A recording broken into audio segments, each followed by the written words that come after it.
नमस्कार बच्चों, साधना चैनल में आप सबका स्वागत है। बच्चों, इससे पहले 3 वीडियो में हमने वाक्य रचना को स्पष्ट किया था। प्रथम वीडियो में हमने वाक्य की परिभाषा और उसके अंगों को स्पष्ट किया था। दूसरे वीडियो में हमने वाक्य के भेद के अंतर्गत अर्थ के आधार पर वाक्य स्पष्ट किए थे और तीसरे वीडियो में हमने रचना के आधार पर वाक्यों को स्पष्ट किया था। अब आपको वाक्य रचना और अच्छी तरह से स्पष्ट हो जाए कि ताकि आप किसी भी प्रतियोगिता में, किसी भी परीक्षा में जब वाक्य रचना का समाधान करें तो उसमें आपको किसी भी परेशानी का सामना ना करना पड़े, इतनी अच्छी तरह से आपको स्पष्ट हो जाए कि आपका कोई भी अंक उसमें नहीं कटेगा। तो आज हमने कुछ प्रश्न आपके लिए चयनित किए हैं। इसमें से हर प्रश्न को आपको ध्यान से देखना है, समझना है कि ताकि आप उसकी जो ट्रिक है सॉल्व करने की, समाधान करने की, उन ट्रिक को अच्छी तरह से पहचान सकें, समझ सकें कि कोई भी प्रश्न आपका गलत ना हो। तो आज हमारा प्रथम प्रश्न है, वाक्य के अंग हैं कर्ता और कर्म।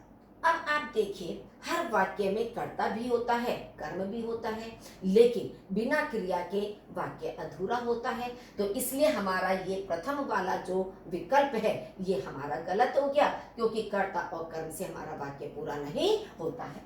दूसरा है आपका क्रिया और कर्म। यदि हम केवल वाक्य में क्रिया और कर्म का प्रयोग करें, कर्ता ना हो, तब भी हमारा वाक्य अधूरा है, इसलिए हमारा दूसरा विकल्प भी गलत हो गया है।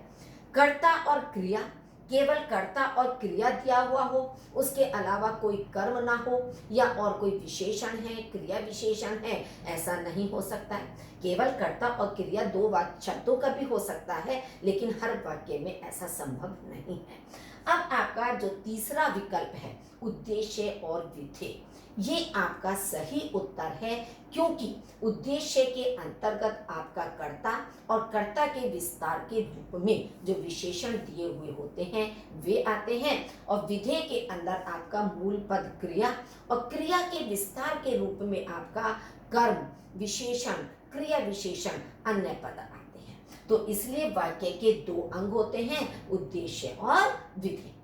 दूसरा है आपका, वाक्य में जिसके विषय में बात की जाती है उसे कहते हैं। अब जब हमारे ये दो अंग हैं, उद्देश्य और विधेय, तो जिसके विषय में हम बात करते हैं उसे हम उद्देश्य कहते हैं। जैसे आपको बताया था कि सीता फुटबॉल खेल रही है। अब खेल रही है, कौन खेल रही है? सीता। तो हम सीता के विषय में बात कर रहे हैं खेलने की, तो सीता उद्देश्य है। तो इसलिए वाक्य में जिसके विषय में बात की जाती है उसे हम उद्देश्य कहते हैं, क्योंकि उद्देश्य के अंतर्गत हमारा कर्ता आता है। अब यह देखने के लिए कि क्या हम सही उत्तर पर टिक कर रहे हैं, इसके लिए आपको और ऑप्शन भी देखना जरूरी है कि विधेय, विधेय में केवल हमारी क्रिया आती है कि जो कर्ता के द्वारा कार्य किया जा रहा है, इसलिए विधेय हमारा गलत है उत्तर। क्रिया, केवल क्रिया से हमारा पर्पस सॉल्व नहीं होता है, तो इसलिए हमारी क्रिया भी नहीं हो सकती। क्रिया के विषय में केवल हम नहीं बताते हैं और ना ही केवल कर्म के विषय में। तो वाक्य में हम जिसके विषय में बात करते हैं वो हमारा कर्ता होता है और कर्ता हमारा उद्देश्य के अंतर्गत आता है। अब आप देखिए, तीसरा आपका प्रश्न है, आपको जीवन में सदा सफलता मिले, अर्थ के आधार पर वाक्य का भेद बताइए। अब आपका प्रथम है आज्ञावाचक वाक्य। आज्ञावाचक में आपका आता है, हम किसी को आदेश देते हैं, निर्देश देते हैं, आज्ञा देते हैं, अनुमति देते हैं या प्रार्थना करते हैं। तो इसमें आपका कोई भी चीज नहीं आ रही है, आपको जीवन में सफलता मिले, तो आज्ञावाचक हमारा गलत हो गया। इच्छावाचक, क्योंकि इच्छावाचक के अंतर्गत हम किसी के लिए कोई मंगल कामना करते हैं, किसी को कोई आशीर्वाद देते हैं, शुभकामनाएं देते हैं। तो यहाँ आप देखिए, वाक्य से आपको स्पष्ट हो रहा है कि आपको जीवन में सदा सफलता मिले, यानी हम किसी के उज्जवल भविष्य के लिए मंगल कामना कर रहे हैं, और मंगल कामना हमारी इच्छावाचक वाक्य के अंतर्गत आती है। तो विस्मयवाचक भी आपका गलत हो गया, क्योंकि इसमें कोई आश्चर्य, शोक आदि का भाव प्रकट नहीं हो रहा है। ना ही संकेतवाचक, संकेतवाचक में दो वाक्य होते हैं, एक पर दूसरा निर्भर करता है, तो इसलिए हमारा सही उत्तर होगा इच्छावाचक वाक्य। फोर्थ है आपका, मैं तुमसे डरता हूं क्या। अब आप देखिए कि क्या शब्द समझ देखकर आप यह मत सोच लीजिए कि ये प्रश्नवाचक वाक्य हो गया, क्योंकि प्रश्नवाचक वाक्य में क्या का प्रयोग होता है, आपको वाक्य का अर्थ समझना है, क्योंकि आपके भेद ही अर्थ के आधार पर है कि वाक्य हमारा क्या अर्थ स्पष्ट कर रहा है। मैं तुमसे डरता हूं क्या, इसका अर्थ हुआ कि मैं तुमसे नहीं डरता हूं, नहीं का भाव इसमें प्रकट हो रहा है। तो इसलिए विधानवाचक वाक्य नहीं हो सकता, क्योंकि इसमें कार्य का करना या किसी बात का होना होता है। निषेधवाचक, निषेधवाचक में कार्य का ना होना, कि मैं तुमसे नहीं डरता हूं, इसलिए हमने निषेधवाचक को सही माना है। प्रश्नवाचक नहीं है, क्योंकि क्या मैंने आपको बता दिया, ये प्रश्न के रूप में प्रयुक्त नहीं हुआ है और ना ही इसमें किसी के लिए कोई इच्छा प्रकट हो रही है। तो इसलिए हमारा सही उत्तर होगा निषेधवाचक वाक्य। अब आप देखिए, आपका फिफ्थ है संदेहवाचक, संदेहवाचक वाक्य चुनिए। अब इसमें आपको जो वाक्य चार्ट दिए हैं, इसमें से संदेहवाचक वाक्य को चुनना है। फर्स्ट है आपका, उसने अपनी बात कह दी। ये आपका सिंपल साधारण वाक्य है कि वाक्य को इसमें किया जा रहा, कहा जा रहा है। तो उसने अपनी बात कह दी, ये आपका विधानवाचक का वाक्य है। तुमने अपना काम क्यों नहीं किया, अब इसमें प्रश्न पूछा जा रहा है, और जबकि पहचान आपके बाद में भी देखिए कि इसमें प्रश्नवाचक चिन्ह का प्रयोग किया गया है, तो इसलिए ये आपका प्रश्नवाचक चिन्ह वाक्य है। शायद आज पिताजी देर से आएंगे, इसमें एक संदेह बना हुआ है कि पिताजी समय से आ भी सकते हैं और नहीं भी आ सकते हैं, क्योंकि उनके पास काम की अधिकता है। तो इसलिए शायद आज पिताजी देर से आएंगे, ये हमारा संदेहवाचक है, क्योंकि समय से आने में उनके संदेह। वह कहाँ का नेता है, तो ये भी आपका विधानवाचक वाक्य है। बेटा इसमें ये मेहनत शब्द जो है, ये नीचे वाले प्रश्न का आ गया है, इसलिए इसको आप समझ लीजिए, मेहनत इसमें कोई शब्द नहीं है। तो वह कहाँ का नेता है, ये हमारा विधानवाचक वाक्य है। सिक्स्थ है, मेहनत करने से काम पूरे हो जाते हैं। वाक्य का संकेतवाचक में रूपांतरण होगा। यदि मेहनत करते हैं तो काम पूरे हो जाते हैं। हमने आपको बताया था कि एक कार्य का करना या होना दूसरे वाक्य में आपका निर्भर करता है। तो अब आप देखिए, इसमें आपके दो वाक्य दिए हैं कि हमारे काम पूरे कब होंगे, जब हम मेहनत करेंगे। तो हमारे कार्य की सफलता, कार्य का पूरा होना हमारे मेहनत पर निर्भर करता है। तो इसलिए ये हमारा सही उत्तर होगा, सही विकल्प होगा। मेहनत करने से काम पूरे नहीं होते, ये निषेधवाचक वाक्य हो गया आपका। क्या मेहनत करने से काम पूरे हो जाते हैं, ये आपका एक तरह से प्रश्नवाचक हो गया। उपरयुक्त में से कोई नहीं, तो ऐसा नहीं है कि इसमें से हमारा कोई भी उत्तर नहीं आ रहा है, क्योंकि प्रथम वाक्य में हमारा उत्तर पूर्ण रूप से आ रहा है। आपका नेक्स्ट है सेवेंथ वाक्य, चलिए संगम घूम आते हैं। वाक्य का भेद बताना है। अब चलिए संगम घूम आते हैं, इसका मतलब क्या है, हम अपने मन की इच्छा को दूसरे के सामने प्रकट कर रहे हैं। तो जब हम अपने मन की इच्छा बता रहे हैं कि संगम घूमने का मन है, चलिए हम संगम घूम आते हैं, तो हमारा सही उत्तर होगा इच्छावाचक।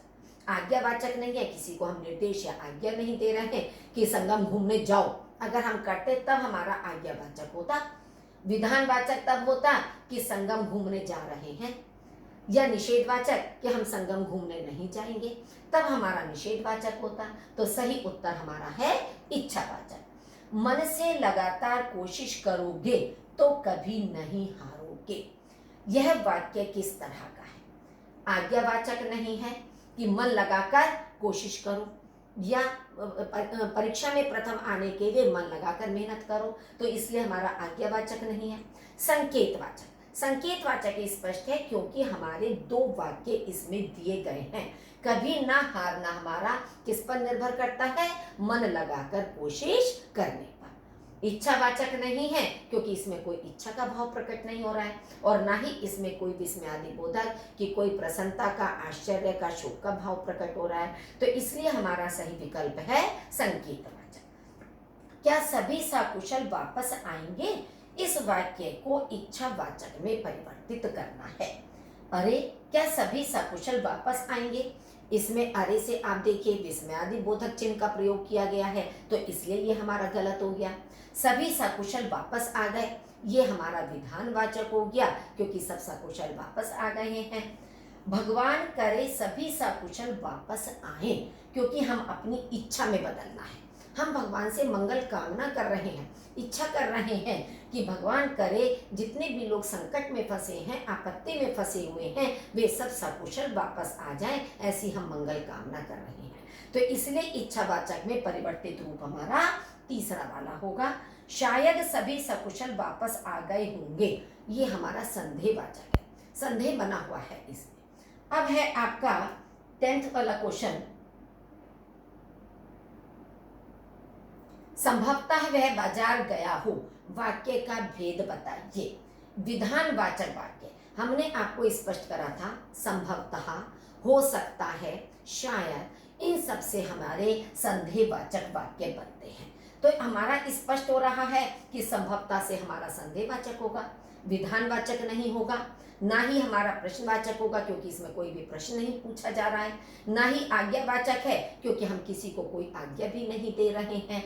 तो यहाँ पर हमारा ये संदेहवाचक वाक्य ही उचित उत्तर होगा। 11th है, आज मौसम बिगड़ा हुआ है।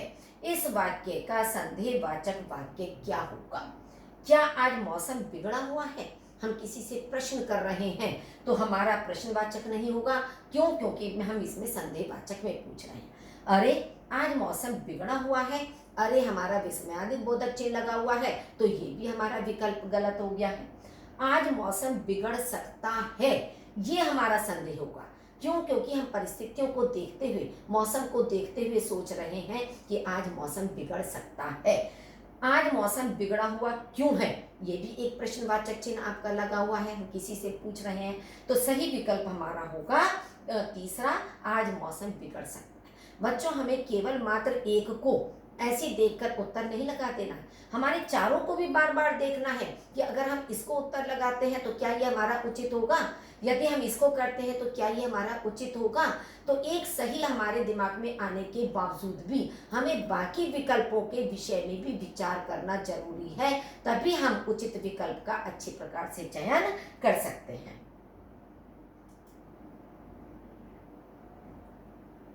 आपका 12th है, ये दूर से आते हुए वृद्ध मेरे दादाजी हैं, इस वाक्य में उद्देश्य बताइए। अब मेरे दादाजी हैं, आपको उद्देश्य में हमने बताया था, कर्ता और कर्ता के विस्तार के रूप में प्रयुक्त शब्द हमारे आते हैं। तो इसमें जब हमने उद्देश्य पूछा है, तो मेरे दादाजी हैं, मेरे दादाजी हैं, क्योंकि इसमें क्रिया भी आ गया, मूल पद आ गया, तो इसका मतलब क्या है, ये विधेय हो गया आपका। ये दूर से आते हुए वृद्ध, क्योंकि वृद्ध शब्द हमारा उद्देश्य है, और इससे पहले के जो हमारे शब्द प्रयुक्त हुए हैं वो उद्देश्य के विस्तार के रूप में प्रयुक्त हुए हैं, तो इसलिए हमारा सही विकल्प होगा ये दूर से आते हुए वृद्ध। केवल वृद्ध हम करते हैं तो इससे प्रारंभ के शब्द हमारे कहाँ जाएंगे, उद्देश्य हमारा अधूरा हो जाएगा। दादाजी केवल करते हैं तो ये हमारा विधेय के अंतर आ रहा है, तो इसलिए उद्देश्य हमारा दूसरा वाला विकल्प होगा। आप बहुत ही सुंदर लिखती हैं, इस वाक्य को विस्मयादि वाचक में बदलना है। आप देखिए, आप बहुत सुंदर क्यों लिखती हैं। अब हम उनसे पूछ रहे हैं जो सुंदर लिख रहा है कि क्यों लिखती हैं, तो ये हमारा गलत हो गया। शायद आप थोड़ा बहुत सुंदर लिख लेती हैं, शायद से हमारा क्या हो गया है, इसमें संदेह हो गया है। अरे वाह, आप बहुत ही सुंदर लिखती हैं। देखिए, विस्मयादि वाचक तो हमारा बहुत जल्दी स्पष्ट हो जाता है, क्योंकि उसमें विस्मयादि बोधक चिन्ह का आपका प्रयोग किया हुआ होता है, तो इसे तो हम बहुत आसानी से पहचान सकते हैं।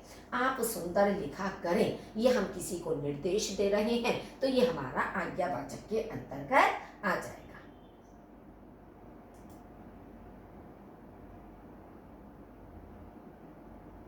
जल्दी उठने पर बस नहीं छूटती, इस वाक्य को संकेतवाचक में बदलें। जल्दी उठने पर बस कैसे छूट जाती, ये आपका नहीं, क्योंकि आपको ध्यान देना है संकेतवाचक पूछा है, संकेतवाचक के अंतर्गत हमारे दो वाक्य आएंगे, तो ये आपका एक ही वाक्य में दिया हुआ है, तो ये संकेतवाचक नहीं हो सकता। अरे जल्दी उठने पर बस नहीं छूटती, अरे में विस्मयादिक बोधक चिन्ह है, इसलिए ये आपका सही विकल्प नहीं हो सकता। शायद जल्दी उठने पर बस नहीं छूटती, ये भी आपका एक में दिया हुआ है, संदेह दिया हुआ है। थोड़ा जल्दी उठ जाते तो बस नहीं छूटती। अब आप देखेंगे इसमें दो वाक्य हमने प्रयुक्त किए हैं कि एक कार्य हमारा दूसरे पर निर्भर कर रहा है, तो सही विकल्प हमारा फोर्थ वाला होगा। देश में अपराधियों का खौफ शायद अभी भी है, यह वाक्य किस प्रकार का वाक्य है? आज्ञावाचक वाक्य है। ये देश में अपराधियों का खौफ शायद, शायद शब्द हमने प्रयोग किया है, तो शायद का मतलब है संदेह, तो ये हमारा आज्ञावाचक नहीं हो सकता है। संदेहवाचक, क्योंकि शायद हमारा हमेशा संदेहवाचक के अंतर्गत ही आता है, ना ये इच्छावाचक है, हम कोई इच्छा नहीं कर रहे हैं, और ना ही इसमें कोई विस्मयादि बोधक चिन्ह का प्रयोग किया गया है, तो इसलिए हमारा विस्मयादि बोधक वाक्य भी नहीं होगा।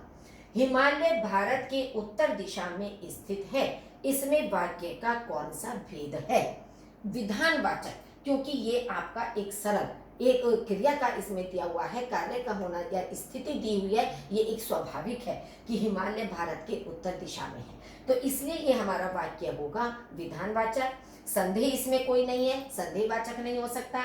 ना ही हम किसी से कोई प्रश्न कर रहे हैं तो प्रश्नवाचक नहीं हो सकता, और ना ही हम इसमें किसी को कोई आज्ञा दे रहे हैं, तो इसलिए ये हमारा आज्ञावाचक भी नहीं हो सकता है। अब आप देखिए 17 है आपका, अध्यापक के डर से बच्चे कक्षा में शोर नहीं मचा रहे हैं, वाक्य का भेद बताइए। अब इसमें नहीं मचा रहे हैं, स्पष्ट हो रहा है हमारा कि कोई कार्य नहीं हो रहा है इस तरह से, तो विधानवाचक वाक्य में तो कार्य का होना होता है, ये गलत हो गया।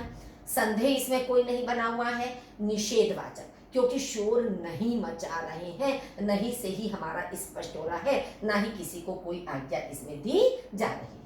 मुसाफिर अपनी मंजिल पर पहुंच गया होगा, अब हमने इस तरह के शब्द भी आपको बताए थे, होगा, होगी, होंगे, इस तरह के जो वाक्य होते हैं ये भी हमारे संदेहवाचक के अंतर्गत आते हैं, तो इसलिए आप देखिए विधानवाचक वाक्य नहीं है, प्रश्नवाचक किसी से कोई प्रश्न नहीं किया जा रहा है, निषेधवाचक कार्य का ना होना इसमें नहीं है, इसलिए यह हमारा संदेहवाचक वाक्य है। यह पत्र आज ही भेज देना, वाक्य का भेद बताइए। देखिए वाक्य से स्पष्ट हो रहा है कि यह पत्र आज ही भेज देना, हमने किसी को पत्र दिया है भेजने के लिए, यानी कि हम किसी को आदेश दे रहे हैं, किसी को आज्ञा दे रहे हैं, तो इसलिए हमारा विधानवाचक नहीं है, आज्ञावाचक है, क्योंकि हमने किसी को आदेश दिया है कि यह पत्र आज ही भेज देना। ना ये प्रश्न पूछा गया है और ना ही इसमें किसी भी प्रकार का कोई संदेह है आपका इसके अंतर्गत।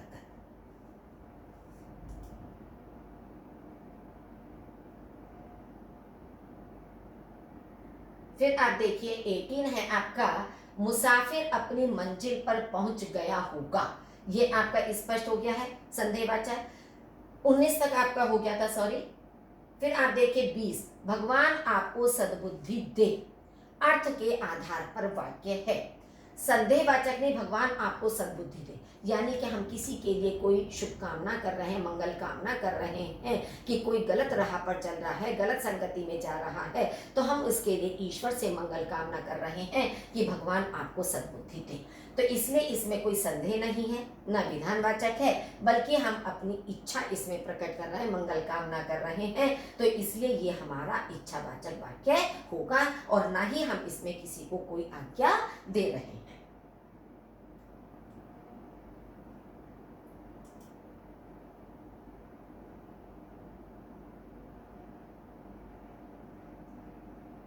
क्या तुम मेरे साथ चलोगे, अर्थ के आधार पर वाक्य का भेद बताना है।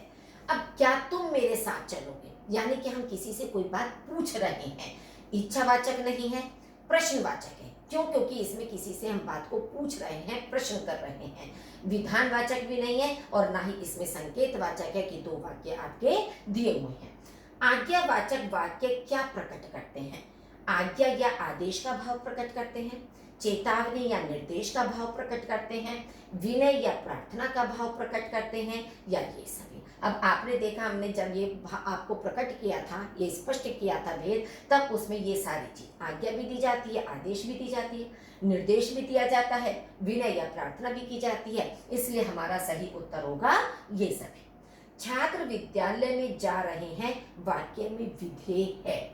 छात्र विद्यालय में, अब छात्र आपका कर्ता है और विद्यालय आपका विधेय के अंतर्गत आता है, तो इसलिए ये दोनों शब्द हमारे विधेय में नहीं आ सकते हैं। जा रहे हैं केवल मात्र क्रियापद है, मूल पद है, तो ये केवल अगर आप मूल पद ले रहे हैं तो विद्यालय आपका कहाँ जाएगा, क्योंकि ये भी आपका विधेय के अंतर्गत आएगा, तो इसलिए ये भी आंसर आपका सही नहीं है। छात्र जा रहे हैं, तो छात्र हमने उद्देश्य ले लिया कर्ता, और जा रहे हैं क्रिया है, तो ये भी गलत हो गया। विद्यालय में जा रहे हैं, क्योंकि छात्र उद्देश्य के बाद के जितने भी आपके पद हैं क्रिया से पहले, वो सब हमारे विधेय के अंतर्गत आते हैं। नेक्स्ट है आपका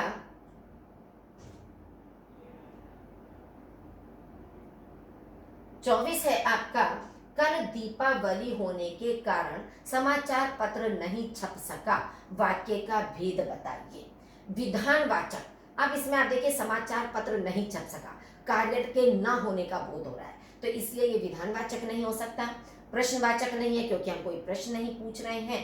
कार्य नहीं हुआ, इसलिए हमारा सही उत्तर होगा निषेधवाचक, और संदेह भी इसमें कोई प्रकार नहीं हो रहा है। यहाँ लाल रंग की पुस्तक पड़ी है, इस वाक्य में उद्देश्य और विधेय छांट कर लिखिए। उद्देश्य, लाल रंग की पुस्तक, अब आप देखिए लाल रंग की पुस्तक, ये आपका पुस्तक क्योंकि उद्देश्यकर्ता के अंतर्गत आ रहा है।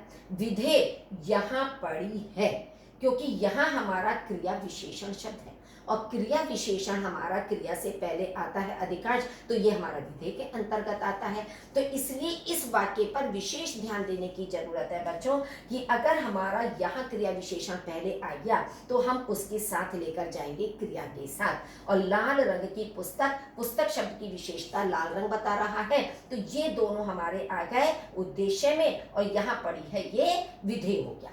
उद्देश्य लाल रंग केवल हम नहीं ले सकते, क्योंकि पुस्तक हमारा विशेष करता है, तो ये भी हमारा गलत हो गया।